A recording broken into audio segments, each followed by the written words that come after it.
আসসালামু আলাইকুম। আমি Habiba Sultana. Habiba's kitchen and blog channel থেকে আপনাদেরকে আরো একবার স্বাগত জানাচ্ছি। আশা করছি যে যেখান থেকে আমার আজকের ভিডিওটি দেখছেন বা দেখবেন, আল্লাহর রহমতে সবাই খুব ভালো আছেন। আলহামদুলিল্লাহ, আমরাও কিন্তু বেশ ভালো আছি। আজকের ভিডিওটা আমি সকাল ৯টা থেকে শুরু করেছি। আবরারকে স্কুলের জন্য রেডি করে দিয়ে এরপরে বেশ কিছু কাজ করে নিয়েছি। তো আমার বারান্দার ফুলগুলো দেখে হয়তো বুঝতে পেরেছেন যে যারা জানেন যে ওই ফুলটা কয়টার সময় আর কি ফোটে, তারা কিন্তু বুঝে নিবেন যে আসলে খুব একটা সকাল থেকে কিন্তু আমি ভিডিওটা শুরু করিনি। সকাল ৯টার পর থেকেই শুরু করেছি। তো যাই হোক, আজকে আমি আপনাদের সাথে বিখ্যাত হায়দ্রাবাদি দম চায়ের রেসিপিটা শেয়ার করব। আশা করছি যারা জানেন না তারা এভাবে করে যদি একবার চা করে খান তাহলে ইনশাল্লাহ ভালো লাগবে। আর আমি জানি অনেকেই অনেক সুন্দর, সুন্দর রেসিপি শেয়ার করেন। এরপরে অনেক সুন্দর, সুন্দর মানে চা বানান।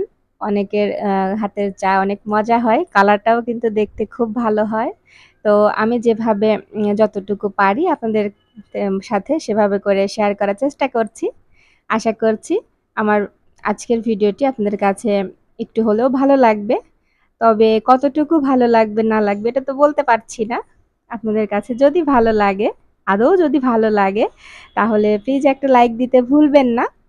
আর যদি বেশি ভালো লাগে তাহলে কিন্তু অবশ্যই একটা কমেন্ট করে আমাকে জানাবেন যে কোথায় কোন অংশ ভালো লেগেছে। আর আপনি যদি আমার চ্যানেলে আজকেই নতুন হয়ে থাকেন, এরকম ভিডিও আরও দেখতে চান, তাহলে আমার চ্যানেলটিকে সাবস্ক্রাইব করে পাশে থাকা বেল বাটনে প্রেস করে অল অপশন সিলেক্ট করে রাখতে পারেন।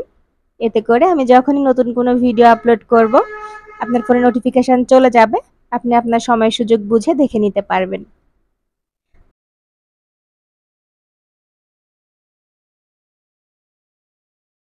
তো আমি কিন্তু অলরেডি ১ কাপ চায়ের জন্য ২ কাপ পরিমাণে পানি বেশ কিছুক্ষণ সময় সুন্দর মতো ফুটিয়ে নিয়েছি। একটু কমে গেছে যখন, তখন ২ টা এলাচ দিয়ে আরও বেশ কিছুক্ষণ ফুটিয়ে নেওয়ার পরে আ ১ কাপের মতো হয়েছে যখন, তখন আমি চা পাতিটা দিয়ে দিয়েছি।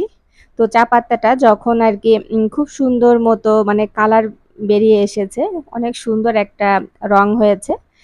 তবে আপনারা কিন্তু চাইলেই চেক করে নিতে পারেন। চামচ দিয়ে একটু নাড়াচাড়া করার পরে দেখবেন যে চামচে একটা ড্রপ থেকেই যাবে, পুরোপুরি পড়ে যাবে না। তো তখন কিন্তু বুঝে যাবেন যে চায়ের লিকারটা অনেক ঘন হয়েছে। আর খেতেও কিন্তু মাশাআল্লাহ অনেক মজা হবে। তো এরপরে আমি ২ চামচ চিনি আর ২ চামচ গুঁড়ো দুধ গুলিয়ে দিয়ে দিয়েছিলাম। বেশিক্ষণ রাখিনি। দিয়ে তারপরে আরকি আমি নামিয়ে নিয়েছি। তো এই তো আমার চায়ের কিন্তু এরকম কালার এসেছিল আর খেতেও মাশাআল্লাহ অনেক মজা হয়েছিল। আপনারা যদি এভাবে করে অনেকেই করেন, অনেকেই কিন্তু এভাবে করে চা করেন। আমি তাদেরকে বলছি না। তবে যারা এভাবে করে খাননি, তবে মসলা চা কিন্তু অনেকেই খান। কিন্তু এভাবে দমে রেখে অনেকক্ষণ করে জাল করে চা খেয়ে দেখবেন অনেক মজা হয়। তো যাই হোক, আমি কিন্তু বারান্দায় তাদের সাথে একটু মানে বসে চা খেয়েছি। আর তারা অধীর আগ্রহে দেখছিল আমি কেন তাদেরকে চা দিচ্ছি না। তো যাই হোক, আমি চা খেয়ে তারপরে দুপুরের রান্নার জন্য চলে এসেছি। দুপুরের রান্নাটা করে নিচ্ছি। লাউ চিংড়িটা আ বসিয়ে দিচ্ছি। আর ওদিক থেকে কিন্তু পোলাওটাও হয়ে গিয়েছে। পোলাওটা আরকি বেরেস্তা দিয়ে আমি ঢেকে রেখেছিলাম। এখন আরকি জায়গা মতো রেখে দিব।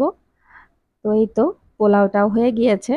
তো এখন কিন্তু ভালোই ঠান্ডা পড়ছে, খুব গরম নেই। তো সেজন্য বৃষ্টি হচ্ছে যেহেতু, তো আমি এই ভিডিওটা গতকালকে করেছিলাম আরকি, তখন বৃষ্টি হয়নি। সন্ধ্যা থেকে বৃষ্টি হয়েছিল।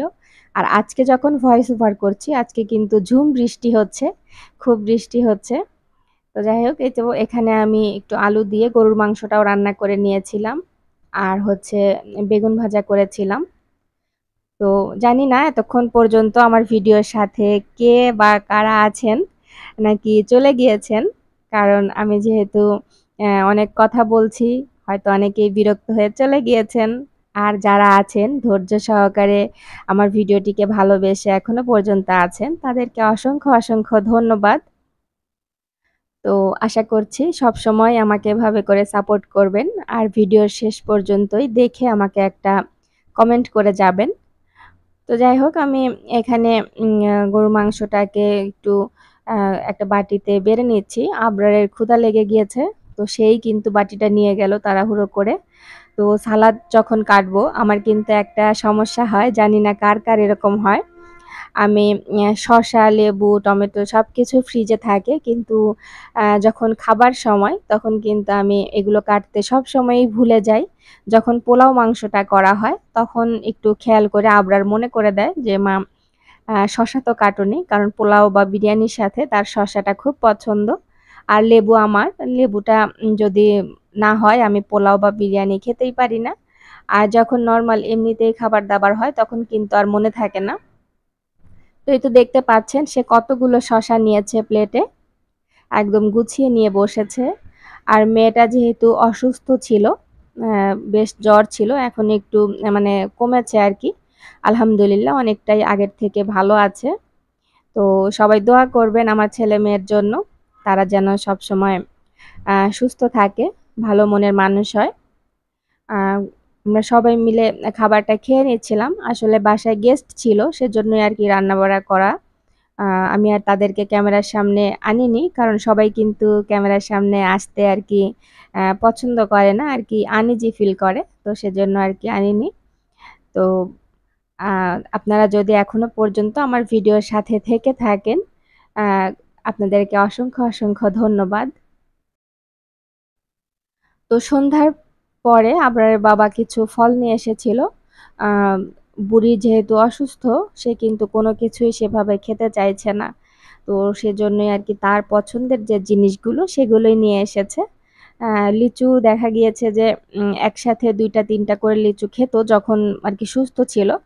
আর এখন তো অসুস্থ, এখন হয়তো সেভাবে করে কোনো কিছুই খাবে না। যাই হোক আমি যেহেতু মানে কালকের ভিডিও এটা, আজকে ভয়েস ওভার করছি। সে কিন্তু একটা লিচু এখনো পর্যন্ত খায়নি। সবগুলো লিচু মানে অমনিতেই আছে, আবরার খাচ্ছে। আর কিছু আপেল আর কমলা নিয়ে এসছিল। তার কমলাটাও অনেক পছন্দ। আপেলটাও দেখা গিয়েছে যে আপেলটা একটু বালি টাইপের থাকে, নরম হয়, সেই আপেলটা খেত। খোসাটা ছাড়িয়ে দিলে খেত। কিন্তু এবার কিন্তু কোনো কিছুই সে খেতে চাইছে না। তো আমার একটা ভিডিওতে আ কপিরাইট ক্লেম এসেছিল। আপনাদের সাথে শেয়ার করব। ১ম এই শেয়ার করতে চেয়েছি। এতক্ষণ ধরে কথা বলতে ভুলে গিয়েছি। তো কপিরাইট ক্লেম এসেছিল। আমি আরকি একটা ভিডিও দেখে আ বা আরকি টেক চ্যানেলের যে ভিডিওগুলো হয় দেখে আরকি পণ্ডিতি করে রিমুভ করতে গিয়েছিলাম। তো সেই ভিডিওটা আরকি গত যে ভিডিওটা আপলোড করেছিলাম সেই ভিডিওটা। তো রিমুভ করতে গিয়ে একদম মিউট হয়ে গিয়েছে কিছু জায়গায়। আপনারা যদি এর ব্যাপারে কোনো কিছু মানে জেনে থাকেন, প্লিজ আমাকে জানাবেন। আমি উপকৃত হব। তো এখন কি করা যেতে পারে? আমি কি ওটা প্রাইভেট করে রাখবো নাকি ওটা ঠিক করার জন্য কোনো আছে আরকি আ কিভাবে কি করা যাবে? যদি কারো জানা থাকে প্লিজ আমাকে জানাবেন। তো এই ভিডিওটুকু হচ্ছে রাতে আরকি সন্ধ্যার পরে যে ঝড় বৃষ্টি হয়েছিল, তো তারই কিছু অংশ আমি রেখে দিয়েছি আপনাদের সাথে শেয়ার করব বলে। তো আজকে তো অনেক বৃষ্টি হচ্ছে।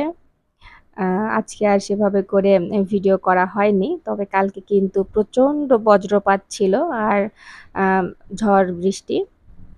তো জানি না এখনো পর্যন্ত কে বা কারা আমার সাথে আছেন। আ যদি থেকে থাকেন আপনাদেরকে অসংখ্য ধন্যবাদ। আমি কিন্তু কথা বলতে ভিডিওর একদমই শেষ পর্যায়ে চলে এসেছি। সবাই ভালো থাকবেন, সুস্থ থাকবেন। আমাদের জন্য অনেক দোয়া করবেন। আল্লাহ হাফেজ। আসসালামু আলাইকুম।